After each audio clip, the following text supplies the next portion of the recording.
এখন আর শুধু পুরুষরাই না, এখন এক্সট্রা ম্যারিটাল অ্যাফেয়ারে মেয়েরাও জড়িত। কোনো একটা ভুল হয় সেক্ষেত্রে একজন আরেকজনকে দোষারোপ করতে থাকে যে তোমার জন্য এরকম হয়েছে, বা তুমি এটা নিয়ে বেশি বাড়াবাড়ি করেছো, বা তোমার ভুল ছিল, এরকম। তো এটা নিয়েও দেখা যাচ্ছে যে পারিবারিক যে হারমোনিটা আছে সেটা নষ্ট হয়ে যাচ্ছে। দেখা যাচ্ছে একজন খুব নরম স্বভাবের, চুপচাপ থাকে, বা সে খুব সফটলি মানে ব্যবহারগুলো করে, আর আরেকজন দেখা যাচ্ছে একটু রকচটা টাইপের, বা একটু দেখা যাচ্ছে খুব বেশি অ্যাগ্রেসিভ।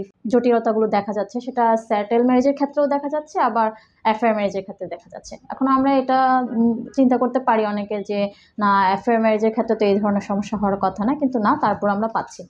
আসসালামু আলাইকুম, আমি ডক্টর আকিফা জাহান, BHMS কনসালটেন্টস, কিউর পয়েন্ট কনসালটেন্সি। আজকে যে বিষয় নিয়ে কথা বলবো, একটু সাইকোলজিক্যাল বিষয় নিয়ে কথা বলবো। আমাদের ফিজিক্যাল হেলথের সাথে আমাদের সাইকোলজিক্যাল হেলথও রিলেটেড। আমাদের সাইকোলজিক্যাল হেলথ যদি ভালো থাকে, সেক্ষেত্রে হচ্ছে আমাদের ফিজিক্যাল হেলথ ভালো থাকবে, আমাদের আশেপাশের সম্পর্কগুলো ভালো থাকবে, সুন্দর থাকবে, এবং আমাদের যারা আমরা কর্মজীবনে আছি তাদের কর্মজীবনটাও সুন্দরভাবে আমরা পরিচালনা করতে পারবো। শুরু করছি আজকে যেটা নিয়ে, সেটা হচ্ছে যে হাজব্যান্ড ওয়াইফের সম্পর্কের মধ্যে যে হারমোনি, সেটা বিষয়ে কথাবার্তা বলবো। আজকাল যেহেতু আমরা হোমিওপ্যাথি ট্রিটমেন্টের সাথে সাথে আমরা এরকম কাপল পাচ্ছি, সেজন্য তাদেরও ম্যারেজ কাউন্সেলিংটা করতে হয়। তো সেই বিষয়ের দিক থেকে হচ্ছে আমি এই বিষয় নিয়ে আজকে কথা বলবো।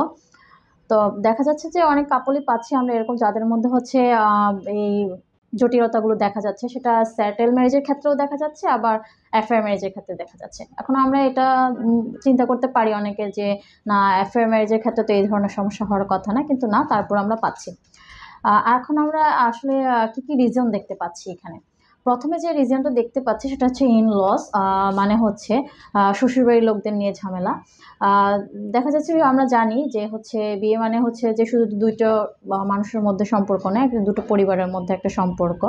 অনেক ক্ষেত্রে দেখা যাচ্ছে যে মেয়েটি তার শ্বশুরবাড়ির লোকদেরকে বা তাদের বিষয়গুলোকে তারা মেনে নিতে পারছে না, আবার ছেলেদের দিক থেকেও সে তেমন বিষয়টা আসে যে সেও তার শ্বশুরবাড়ির লোকদেরকে ওরকমভাবে মেনে নিতে পারছে না। তো এটা নিয়ে একটা পারিবারিক জটিলতার পাশাপাশি তাদের দুজনের ব্যক্তিগত জীবনেও জটিলতা দেখা যায়। তো এটা হচ্ছে একটা কমন একটা ফ্যাক্টর।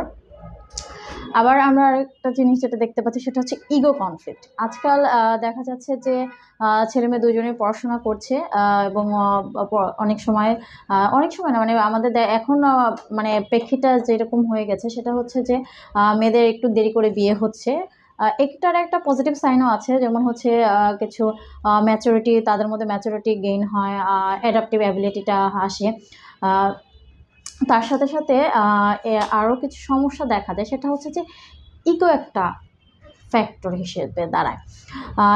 দেখা যাচ্ছে দুইজনে যে যার ইগো ধরে বসে থাকে, কেউ কম্প্রোমাইজ করতে চাচ্ছে না, যে কোনো একটা কম্প্রোমাইজিং বিষয় আসছে বা কোনো একটা ডিসিশনের বিষয় আছে, সেক্ষেত্রে প্রত্যেকের সাইড থেকে বিষয়টা এরকম হয় যে আমার ডিসিশনটাই লাস্ট ডিসিশন হবে, এরকম। তো এরকম একটা অ্যাটিটিউড থেকে হচ্ছে সমস্যাগুলো তৈরি হয়। আমরা আবারও দেখছি যে ইকোনমিক্যাল একটা বিষয় আসে, যেমন দুইজনের মধ্যে ইকোনমিক্যাল বিষয়গুলোর মধ্যে একটা ডিসিমিলারিটি থাকে। যেমন হাজব্যান্ড হয়তো বা চাচ্ছে যে আমি যা রোজগার করব, আমি ওটা একটু সুন্দরভাবে একটু সঞ্চয় করে রাখবো, কারণ যে কোনো সময় বিপদ হতে পারে, বা যে কোনো নিডস প্রয়োজন হতে পারে যে সেখানে আমার লাগবে। কিন্তু দেখা যাচ্ছে যে ওয়াইফ একটু খরচ টাইপের। তো এখানে আমরা দুইটা বিষয়ে আমরা বলি, বা দুইটা শব্দ আমরা ইউজ করে থাকি, যেমন হচ্ছে বায়ার আর স্পেন্ডার। বায়ার মানে হচ্ছে যে ক্রেতা, আর স্পেন্ডার মানে হচ্ছে যে খরচ করছে। তার মানে এমন হচ্ছে যে আমার যতটুকু দরকার আমি তার চেয়ে বেশি করে ফেলছি। একজন যদি এমন করে, অন্যজন যদি বলে যে আমি সঞ্চয় করতে চাই, সেক্ষেত্রে এটা নিয়েও একটা হচ্ছে কনফ্লিক্টের কারণ তৈরি হয়ে দাঁড়ায়। আবার অনেকের মধ্যে দেখা যাচ্ছে যে কর্ডিনাল রিলেশনটা থাকে না। এটার দেখি যে হচ্ছে, বা লক্ষ্য করি যে আমরা যখন হচ্ছে বিয়ে হয়, তখন হচ্ছে কয়েকটা বিষয়ে হচ্ছে আমাদের মানে সম্পর্ক সুদৃঢ় হয় কয়েকটা দিক থেকে। প্রথমত হচ্ছে সোশিয়াল বন্ডিং, যেমন হচ্ছে দুজনের মধ্যে বিয়ে হচ্ছে, আমরা সামাজিকভাবে সবাই জানছে যে এরা এখন থেকে হাজব্যান্ড ওয়াইফ। আবার দেখা যাচ্ছে যে এটা একটা রিলিজিয়াস বন্ডিং, মানে ধর্মীয় দিক থেকে একটা সম্পর্ক তৈরি হলো, লিগেলভাবে একটা সম্পর্ক তৈরি হলো, বা লিগেল বন্ডিং হলো। কিন্তু যেটা হয় না সেটা হচ্ছে সাইকোলজিক্যাল বন্ডিং। হ্যাঁ, এটার জন্য একটা টাইম প্রয়োজন হয়, সময় দিতে হয়। এটা কোনো হচ্ছে জাম্পিংয়ের বিষয় না। এটার জন্য স্টাইপিং করতে হয়। তবে অনেকে নিজেদের যে প্রাইভেট সময় আছে বা ইন্টিমেসিতে তেমন একটা এফোর্ট দেয় না বা এই ক্ষেত্রে তারা সচেতন থাকে না, এটা একটা রিজন। আচ্ছা, তারপর হচ্ছে দেখা যাচ্ছে আনওয়ান্টেড ফ্রেন্ড থাকে, যেমন ছেলেটি আগে এমন অনেক বন্ধুবান্ধব ছিল যে তারা খুব আড্ডাবাজ ছিল, বা আজে বাজে দিকে তাদের একটু বেশি ঝোঁক ছিল, খুব একটা ভালো না, দেখা যাচ্ছে ওয়াইফ সেটা মেনে নিতে পারছে না। তো সেক্ষেত্রে হচ্ছে এটা নিয়েও তাদের মধ্যে একটা ঝামেলা হয়। দেখ, ওয়াইফ চাচ্ছে যে এরকম ফ্রেন্ডশিপ প্রয়োজন নেই বা এই ফ্রেন্ডশিপগুলোকে সে অ্যাকসেপ্ট করতে পারছে না। এটা নিয়েও দেখা যাচ্ছে যে একটা কনফ্লিক্ট তৈরি হয়ে যায়। আরেকটা বিষয় যেটা আমরা একদম কমন দেখি সেটা হচ্ছে যে বাসার কাজ নিয়ে। আইডিয়ালিভাবে আসলে এই বিষয়টা আমাদের ভাগ করে নেওয়াটা উচিত। আমাদের বাংলাদেশিরাই যখন দেখা যাচ্ছে যে বাহিরের বা বিদেশে যাচ্ছে তারা, তখন কিন্তু তারা সুন্দরভাবে এই বিষয়টাকে খুব মেনটেন করতেছে। হ্যাঁ, হাউস হোল্ডের যে অ্যাক্টিভিটিগুলো আছে তারা শেয়ার করে নিচ্ছে, ভাগ করে নিচ্ছে। সেক্ষেত্রে দেখা যাচ্ছে একজনের উপর চাপ পড়ছে না, দুইজন শেয়ার করে করছে। সেক্ষেত্রে এখানে একটা আন্ডারস্ট্যান্ডিংও থাকে। কিন্তু আমাদের বাংলাদেশে যখন তারাই বাংলাদেশে থাকে, তখন দেখা যাচ্ছে যে হাজব্যান্ডেরা তেমন একটা হাউস হোল্ড অ্যাক্টিভিটিগুলো নিতে চায় না।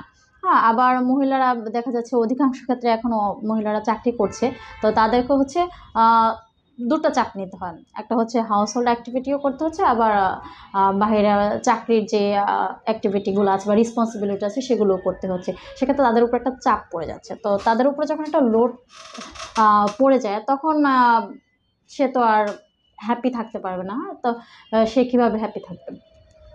তো এই বিষয়ে হচ্ছে পুরুষদের একটু সেন্সিটিভিটিটা প্রয়োজন, যাতে হচ্ছে আমরা বাড়ির যে কাজগুলো আছে সেগুলো যেন আমরা একটু শেয়ার করে নিতে পারি।